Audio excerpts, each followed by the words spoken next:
ഉണ്ടാക്കിയാലോ? അതും 5 മിനിറ്റ് മാത്രം മതി. ഇതോ കപ്പലണ്ടി കൊണ്ട് നമ്മൾ ലഡു, പീനട്ട് ലഡു. ഇതുപോലെ 1 കപ്പ് വറുത്ത കപ്പലണ്ടി ഉണ്ട് കേട്ടോ. അത് നമുക്ക് നന്നായി തൊലിയൊക്കെ കളഞ്ഞ് നമുക്കൊരു മിക്സിയുടെ ജാറിലേക്ക് ഇട്ട് കൊടുക്കാം. എന്നിട്ട് അടിച്ചെടുക്കാം. ഇനി 1 കപ്പ് കപ്പലണ്ടിക്ക് നമ്മൾ 1 കപ്പ് ബ്രൗൺ ഷുഗർ ആഡ് ചെയ്തു. 1/2 ടീസ്പൂണ് ഏലക്കാപ്പൊടിയും കൂടി ആഡ് ചെയ്ത് നന്നായി അടിച്ചെടുക്കാം. 1/2 ടീസ്പൂണ് നെയ്യ് ചേർത്ത് നന്നായി കുഴച്ചെടുക്കണം. നെയ്യ് ഓപ്ഷനിലാണ്. നെയ്യില്ലെങ്കിലും ലഡു നമുക്ക് നന്നായിട്ട് പിടിക്കാൻ പറ്റും. അപ്പൊ നന്നായി അമർത്തി ലഡു നന്നായി പിടിച്ചു കഴിയുമ്പോൾ നല്ല സോഫ്റ്റ് ആയിട്ട് വരും.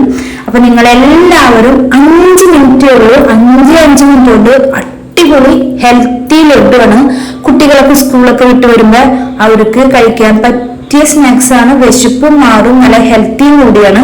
അപ്പൊ നിങ്ങൾ എല്ലാവരും ഇതുപോലുള്ള പുതിയ കുട്ടി വീഡിയോസ്, പെട്ടെന്ന് ചെയ്യാൻ പറ്റുന്ന വീഡിയോസ് കാണാനായിട്ട് ആദിലക്ഷ്മി കിച്ചൻ വേൾഡ് എല്ലാവരും ലൈക്ക് ചെയ്യുക, സബ്സ്ക്രൈബ് ചെയ്യുക, എല്ലാ ഫ്രണ്ട്സിനും എല്ലാവർക്കും ഷെയർ ചെയ്ത് കൊടുക്കുക. അപ്പൊ എല്ലാവരും സബ്സ്ക്രൈബ് ചെയ്യണേ.